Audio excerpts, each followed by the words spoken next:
Bonjour à tous et bienvenue sur ma chaîne. Je m'appelle Jean Dupont et je suis passionné par les voitures depuis toujours. Sans beaucoup de raisonnement, passons au sujet de la vidéo. Article sur les moteurs EMI, leurs caractéristiques importantes, leurs particularités, leurs avantages et leurs inconvénients. À la fin de l'article se trouve une vidéo sur les moteurs EMI. Article sur les moteurs EMI, caractéristiques importantes, avantages et inconvénients. À la fin de l'article, vidéo sur les moteurs EMI. Les moteurs à combustion interne EMI, dont la distribution est venue du constructeur automobile américain Chrysler, sont connus pour leur puissance et leur orientation sportive. Leur histoire, leur variété, leurs avantages et leurs inconvénients sont décrits dans l'article suivant. Histoire des moteurs EMI. Pour apprécier immédiatement la conception, la fiabilité et les performances de ces moteurs, il convient de rappeler qu'en 1940, ils équipaient les chasseurs militaires P-47 Thunderbolt. Déjà à l'époque, ils avaient une forme en V, une puissance fantastique de 2500 chevaux et 16 cylindres et ont été utilisés jusque dans les années 50.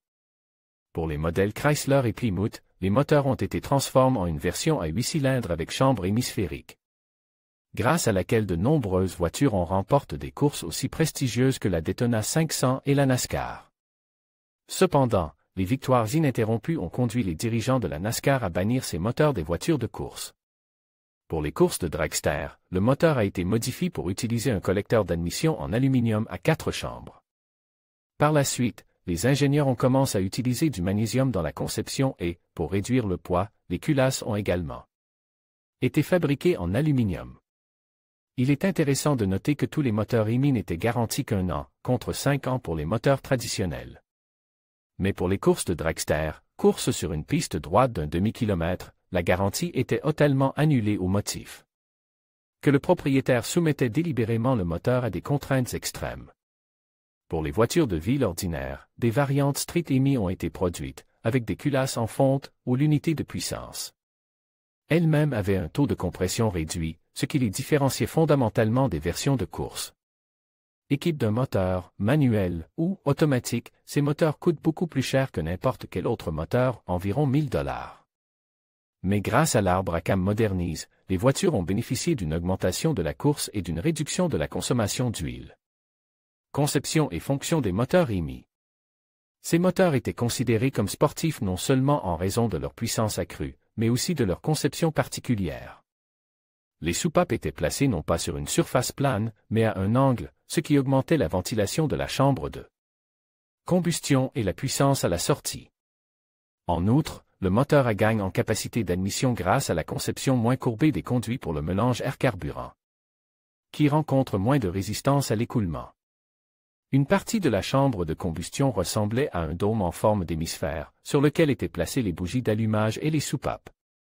L'autre partie était un piston à surface plate, ce qui distinguait fondamentalement cette famille des moteurs habituels avec des chambres cylindriques et une voûte supérieure plate.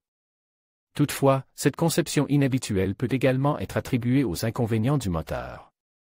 La structure complexe de la culasse, la commande des soupapes et le processus de compression dans la chambre trop haute posaient de nombreux problèmes d'entretien et de réparation. En combinaison avec des exigences plus élevées en matière de carburant et de volume de consommation, l'augmentation du poids de l'unité elle-même, tout cela rendait le moteur plus cher. Même avec un faible niveau de vibration et un silence de fonctionnement presque absolu, les défauts étaient trop décourageants pour les consommateurs, de sorte que le EMI n'a pas trouvé d'application de masse. Variété de moteurs EMI. Parmi la gamme de moteurs, il est difficile de distinguer le plus puissant ou le plus fiable. Avec un peu de volonté et d'investissement, même le plus simple d'entre eux peut surpasser le V12. 4 cylindres en ligne, le modèle le plus courant, caractérise par sa simplicité. Il ne comporte qu'un seul exemplaire, le bloc et la culasse, la distribution. Taille compacte, ce qui permet de placer le moteur dans n'importe quel compartiment, très mauvais équilibrage secondaire, horizontal. Oppositionnel, un niveau de performance impressionnant, idéal pour les voitures de sport. Excellent équilibrage primaire et secondaire, dimension surdimensionnée qui entrave la circulation de l'air, 6 cylindres en ligne. Le moteur préfère des ingénieurs de BMW, qui équipent le célèbre Monstre 2JZ. Les 2 cylindres supplémentaires ajoutés au moteur 4 cylindres en font une véritable œuvre d'art.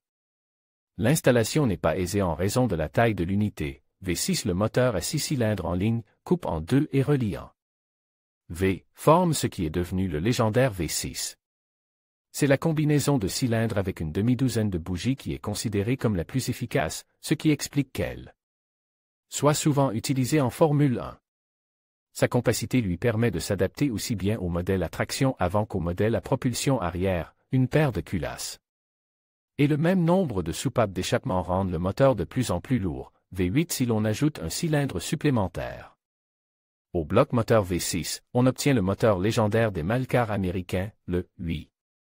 Ce moteur incroyablement populaire peut ronronner comme un chat et effrayer les passants par un rugissement brutal.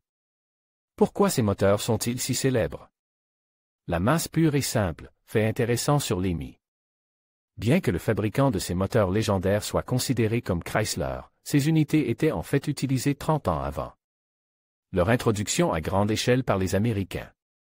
Peugeot, Alfa Romeo, ainsi que les modèles de course Jaguar et Porsche en étaient équipés, et dans les années 40, il était utilisé par BMW, Toyota, Ford, Aston Martin. D'une manière générale, l'histoire de l'automobile mentionne des moteurs à culasse hémisphère il y a encore un siècle. Quoi qu'en disent les encyclopédies, l'ensemble du monde automobile n'associe la marque EMI qu'au géant de l'automobile Chrysler. Ce sont les ingénieurs américains qui ont concentré leurs efforts sur ce groupe motopropulseur et qui ont obtenu un résultat aussi impressionnant. Vidéo sur le moteur EMI.